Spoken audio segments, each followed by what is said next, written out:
Episodes of Palette Swap are suggested by viewers like you. If there's a character you'd like me to analyze, let me know in the comment section down below.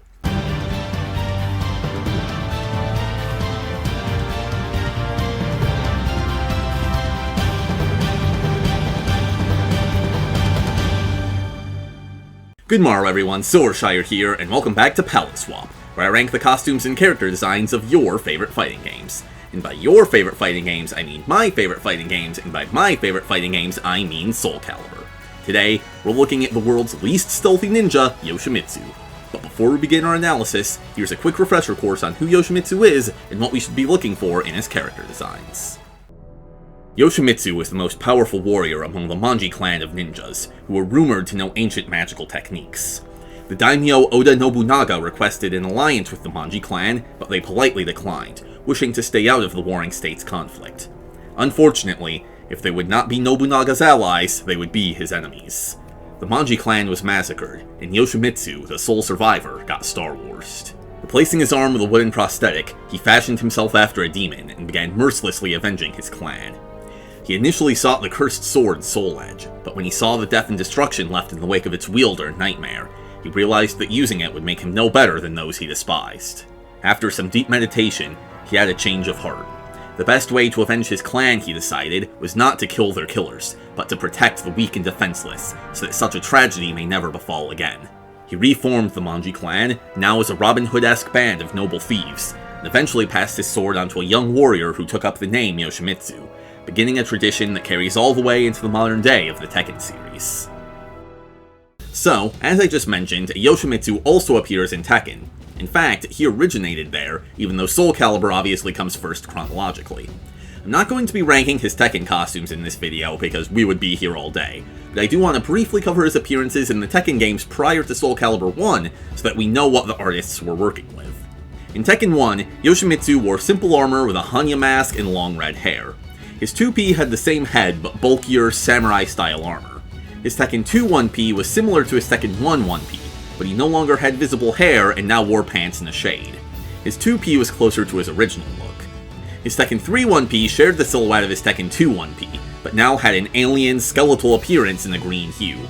His 2P was again a callback to his older look, but now more obviously robotic.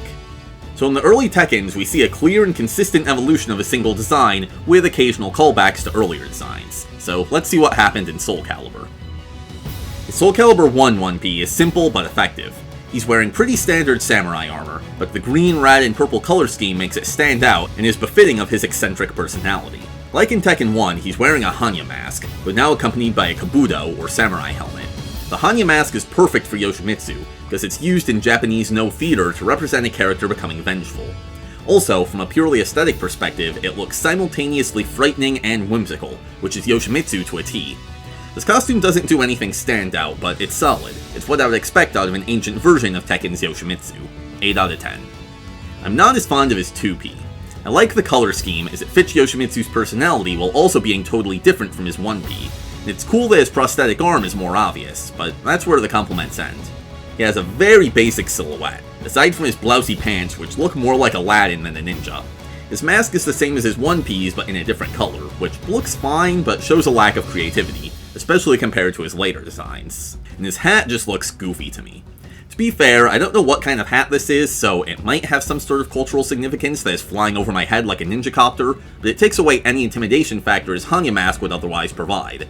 I would have preferred a shade like his Tekken incarnations. I'm sorry to any fans of this design, but I think it's easily his weakest. 3 out of 10. His Soulcalibur 2 1P combines the best elements of his two costumes from the previous game.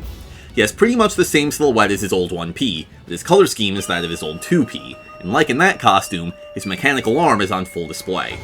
He no longer wears a hanya mask, which is great visual storytelling, because he's moved past his need for vengeance. However, I'm not a big fan of the mask that replaces it. It basically just looks like a human face, which simply isn't that intriguing. I think a different mask from No Theater could have portrayed the same character development while still being interesting to look at. 7 out of 10. His 2P was a favorite of mine as a kid, and I still think it's great. The obvious star here is the mask, or should I say, masks. In addition to the hanya mask, he's wearing a skull mask and a normal dude-looking mask that is definitely something from No Theater, but I can't quite place it because there are a bunch that look similar. As well as just looking cool, it perfectly complements his playstyle, both literally and thematically.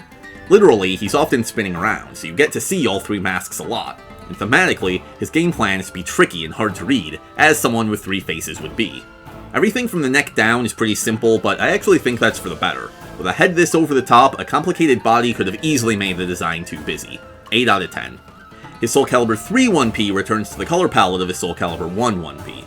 It replaces the Hanya mask with a rather unsettling bird-like design that I'm assuming was inspired by the mythological Karasu Tengu. Remember that, because it's going to come up again. There's what looks like a human mouth under the beak, but nope, that's just more mask, which is really creepy.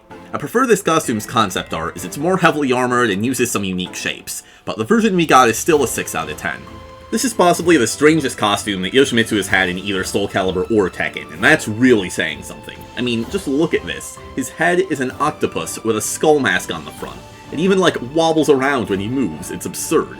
If you can manage to draw your attention away from the head, I think this is one of his coolest sets of armor. The color and patterns are great, the silhouette is unique, and the asymmetry sets it apart from most of his other costumes.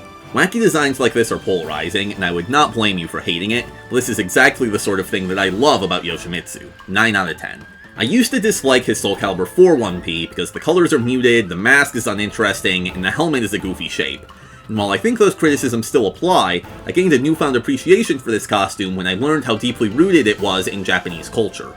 Apologies in advance for probably mispronouncing things. This design is modeled after a Yamabushi monk, as you can tell from the tokin on his head and the yuigeisa on his chest. Yamabushi live in the mountains, their name even roughly translating as those who lie on the mountain. And the Manji clan live around Mount Fuji, so this is a natural fit. But remember what I said about his Soulcalibur III mask likely being based on a Tengu? Well, Tengu are traditionally depicted as wearing a Yamabushi's garments. I don't have the time or, frankly, the knowledge to get into the connections between Yoshimitsu and Tengu. Maybe we can convince Gaijin Guma to do something about that. But both are skilled warriors with mystical powers, so it makes sense that Project Soul would take inspiration from them. 6 out of 10. His 2P is more of a classic samurai look. He's back to wearing a hanya mask, and his kabuto now has two small faces on it, possibly referencing his Soulcalibur II 2P. Though he's heavily armored, this costume incorporates a lot of flowing fabric, which makes him look graceful and dramatic in battle. Red and white is one of my favorite color combinations, although it does seem kind of subdued for a character like Yoshimitsu. It's more Mitsurugi style.